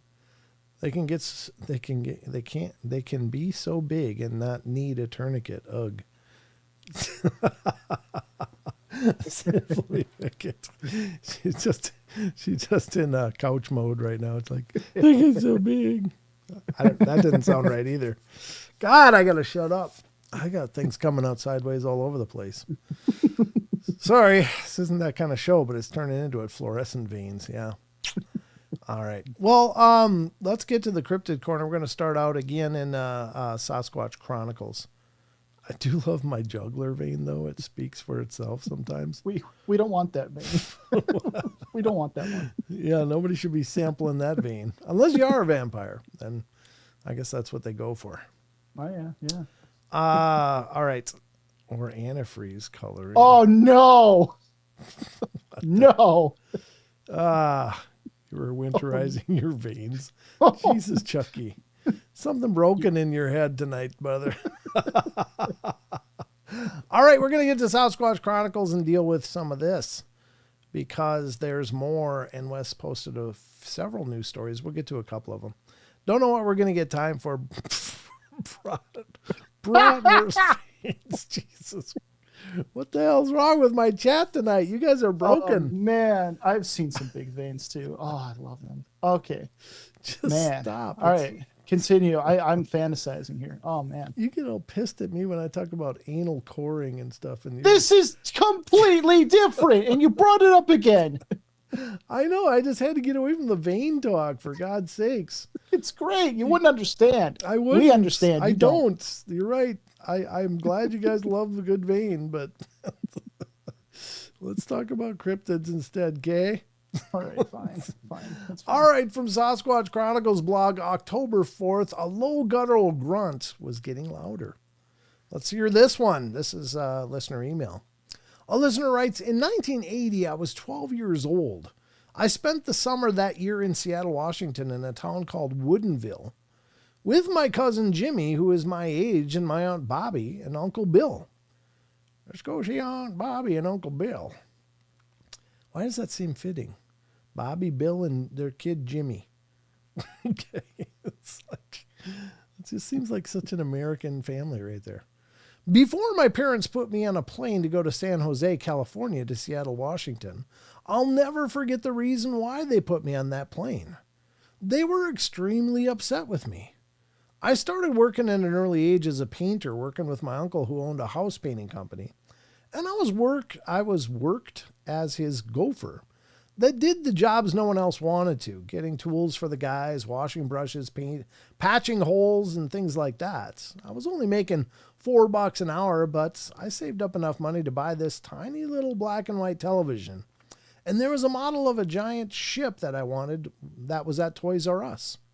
In June of that year, it was my mom and dad's wedding anniversary, and they felt it was important for me to use the money I had earned to buy them an anniversary present. What? It's just a kid. Why does he have to buy you an anniversary present? You freaking man-childs. Like a lot of kids my age growing up in the 70s, I had a really bad childhood with my parents. Yeah, why would they get upset because you decided to use the money you earned to buy yourself something? That's ridiculous. The last thing I wanted to do was buy them a gift for their anniversary. With my hard-earned money and at 12 years old, I felt buying them an anniversary card would be sufficient enough, but they didn't seem to think so. I told them that I wanted this giant model at Toys R Us of a ship, and I remember them telling me that I needed not to be selfish and do the right thing. Yeah, these are not good parents.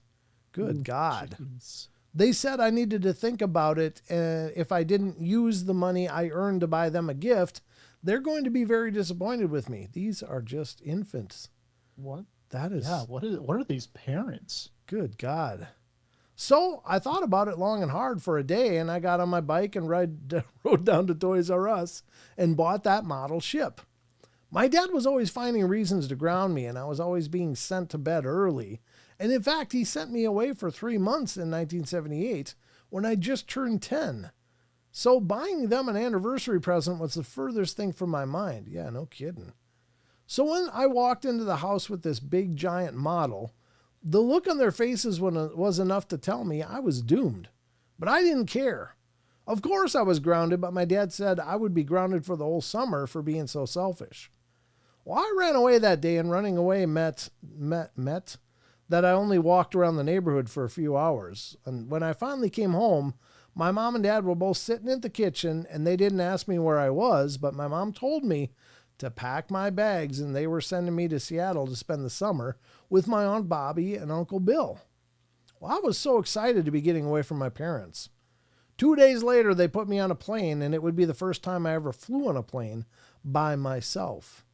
Well, I was so into airplanes so much that I could always look up in the sky anytime a plane flew over, and I could tell what size it was and what airline it was. Every day at 1:35, a Boeing 727 Hughes Air West would fly over my house. making its final approach to San Jose Airport. And I'd always sit outside and wait for it with my binoculars, and the plane would fly so low that you could see the windows and see its tail number, and having the binoculars brought it in that much closer.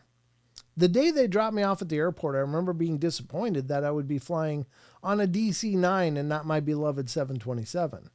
Back then, on TV commercials, Hughes West, Air West was called the Big Banana. I remember thinking I was so happy I had made the decision to be selfish and buy that model instead of an anniversary gift, because that afternoon, off I went into the sky to Seattle, Washington, to what would become the most memorable summer I would ever have in my life. The flight would only take less than an hour, but we ended up landing a little late. On May 18th, 1980, Mount St. Helens volcano erupted in the state of Washington, where I was headed. Many people lost their lives that day. That volcano blew, and our pilot flew right over the volcano, and he circled over the crater. He circled 3 times, so the left so that everyone on that side of the plane could look straight down into the crater. And then he turned around and circled to the right so everyone on that side of the plane could look down and take photos. It was amazing. And I remember being afraid, thinking that it was going to erupt again and we were going to crash.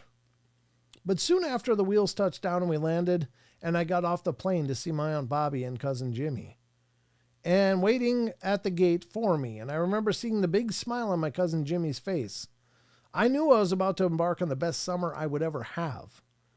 When we got to the car, my cousin Jimmy kept telling me all the things that we're going to do in the weeks to come and all the things there is to do at this house. Most exciting for me is that we're going to see The Empire Strikes Back the next day. I was practically jumping out of my skin with excitement. Yeah. Aunt Bobby and Uncle Bill had a gorgeous big house, and their backyard gave way to acres and acres of forest with gigantic redwood trees. I remember being so fascinated because I'd never seen anything like this before, and I was amazed at how dark it could get the deeper you walked into this forest on the long sunny summer days. When we finally got to the house after picking me up from the airport, my cousin Jimmy couldn't wait to show me around.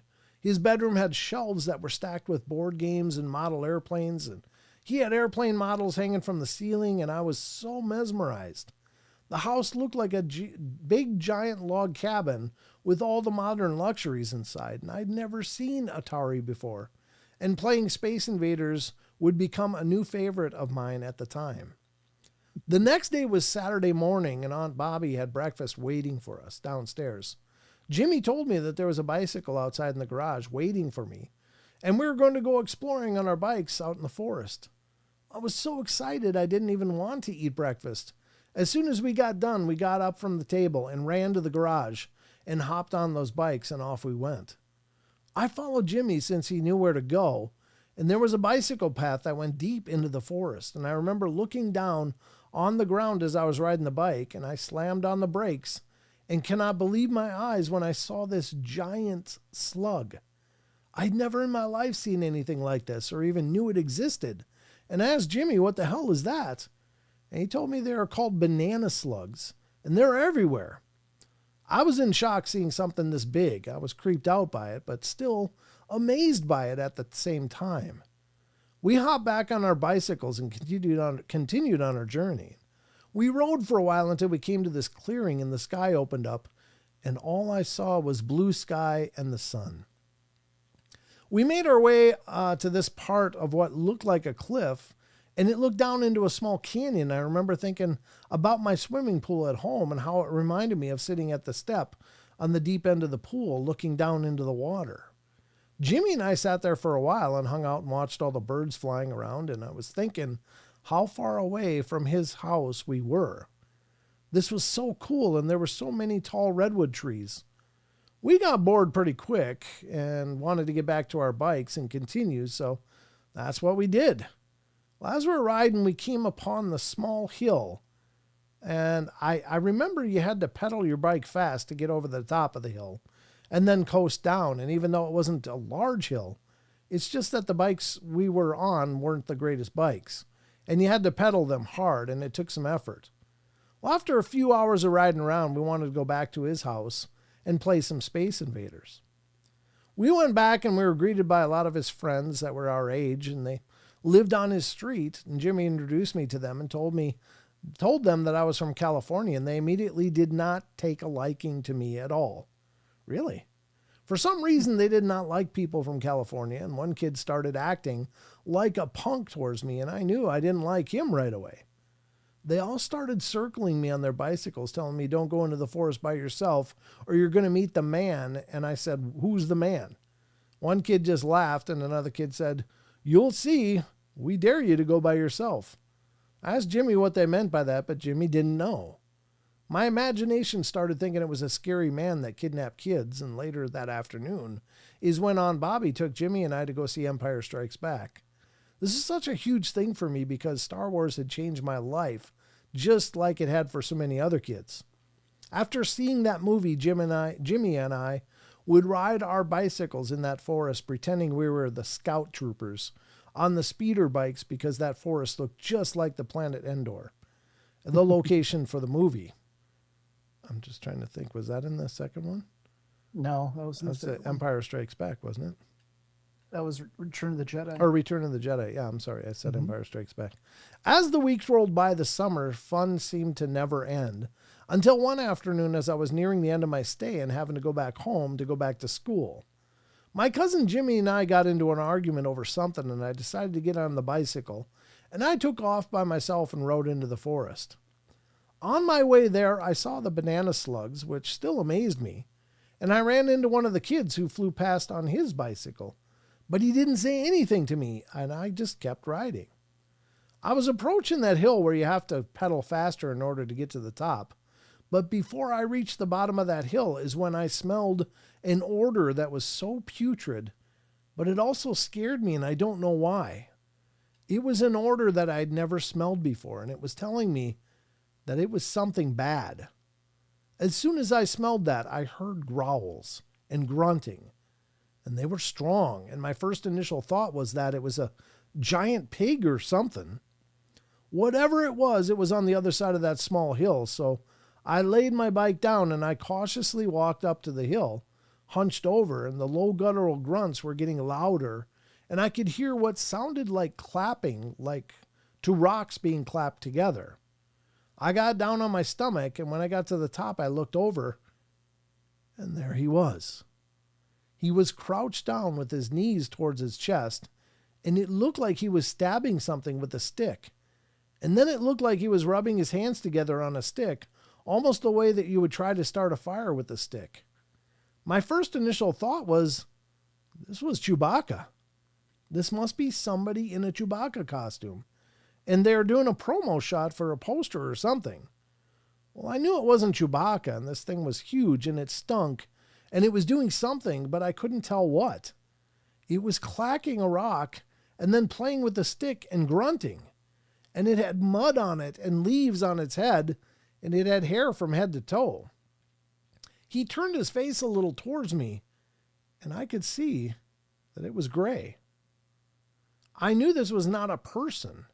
I knew what Bigfoot was, but I always thought that there was only one Bigfoot, and I didn't know where there were others. I also knew at that moment that this must be the man those kids were telling me about. But it's no man, this was a Sasquatch. My heart was pounding so hard and so loud, I knew this thing had to have heard it. He kept looking towards me, but he would never make eye contact with me. I almost feel like he knew I was there. In fact, I knew he knew. I was looking at him, and I was frozen with fear, and I couldn't move. I even started crying a little, and I was trying to be as quiet as I could because I thought he was going to grab me and take me off into the woods. He was making sounds just like the Sierra sound recordings. I slowly backed down from that hill, crawling backwards on my stomach, back to my bike, and all the while this thing kept clacking the rocks together and doing something with the stick. I got back on that bike and I took off as fast as I could on that bike. And I kept looking back to see if it was chasing me because I felt like he was there. But when I looked back, there was nothing. I could still smell it. I knew that there had to be others around because as I was heading towards Jimmy's house, I smelled another strong odor. I'm sure they were probably watching me. When I got back home to Jimmy's house, I put the bike in the garage and I went in the house and went upstairs and jumped on the bed and put my face in the pillow. My Aunt Bobby came in and asked me if I was okay, and I said, yeah, I'm just tired, and she asked me why I was so white. I told her because it was hot outside and I was riding my bike, but she didn't believe me because she told me I should just be red all over, not pale white. She thought I was getting the flu or something, but I insisted that I was okay. I never said a word to Jimmy about what I saw, and I never said a word to Aunt Bobby or Uncle Bill. No one would believe me. I never even told his neighborhood friends what I saw, what they call the man. The rest of my stay, I never went back into those woods. I had another week before I had to go home, and not once did I get back on that bike, and I stayed close to the house. At this time, Jim and I were doing separate things and weren't really hanging out much with each other because I think we got sick of each other. Well, after it was over, they put me on the plane to go home, and I was excited to see that I would be flying home on my beloved Boeing 727 Hughes Air West Airlines.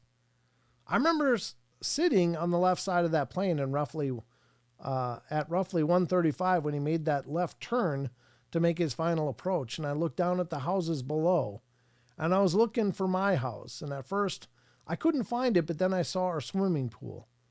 We were the few houses at that time that had a built-in pool.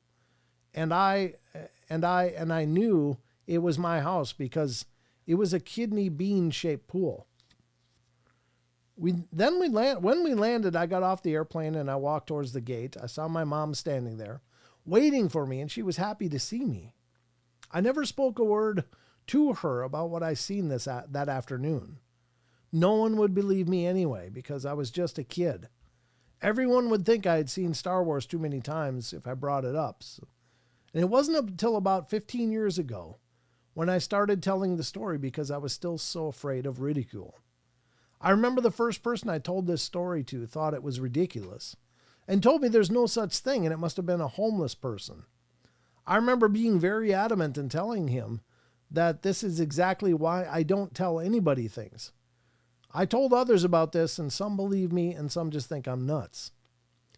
After that afternoon, so long ago, I won't ever forget. I got older, I started seeing documentaries on Sasquatch, and more videos had become prevalent, and that's when I started to realize that I now know for sure that this is what I saw that day. I'd experienced a Sasquatch. They had come down through the mountains because of the eruption of Mount St. Helens. I had read stories about firefighters that had found the bodies of so many of them that had died. And there's even the story of the team that went in looking for these things and had a live Sasquatch with them who they took out into the areas to try to find other Sasquatch that were in the caves. So that's my story. There you go. Wow. That's a pretty impressive story, really. Pretty impressive writing, too. The person really did a great job writing that account. Yeah. It's very, very concise. A lot of background information that wouldn't really be necessary, but it does give you an idea of who this person is. So I think it's an excellent story. Terrible parents, but really good story. Yep. Terrible parents, but good story. At least the mom was happy to see him when he came home.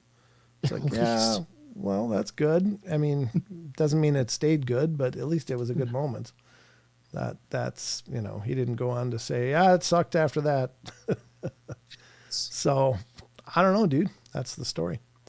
I just realized. The rock clacking could be a sin to it could be an intimidation. Yeah, I don't know. Hey, get out of here, clack, clack. He probably knows you're there. There's First Nations tribes that advocate when you're walking through the forest, you're supposed to clack rocks because that lets them know where you are. So that you're not going to surprise them or make them feel threatened. They can move away with plenty of time, and it's probably also good for bears and stuff. I don't know, but that's actually what they recommend. Yeah. If you're going in a long hiking trip into the deep forest, bring bells with you. Just like, they'll Oh, just sure. clang as you're going, and it Yep. alerts every predator that, hey, humans are here. Time to leave. Goodbye. There's people in them there woods. Yep. Yeah. Yeah. Pretty crazy stuff. I Plans. haven't thought about it until now, What? but imagine how good Bigfoot veins are. Jesus. I don't even know what to say of that. Oh man, they're muscular. They're big. Oh my gosh. Whatever it was, you made the books go. I was radiating my satisfaction. Just dealing with the idea of veins. I do say there was a blip on the radar that went real low here. I don't know what that was. Oh yeah, I did see that too. Yeah. Grey Fowl says the bells feel like dinner time. It's the dinner bells. bell. Bring in your dinner bells. It's like, getting called to the cafeteria. There you go. Meals on wheels. All right. Yeah. Well, I think that's going to be the show. Yeah, quite a little bit overtime there. Yeah. A little bit overtime, but, I figure you had to make up for my ranting a little bit. So, It's okay. I did a little vein rant, so we equaled out each other. yeah. Yeah. What is that? There's something appearing. Some error message appeared quick on the screen. Users may affect your audio quality. Try closing applications to improve your performance. Oh, computer's having a heart attack.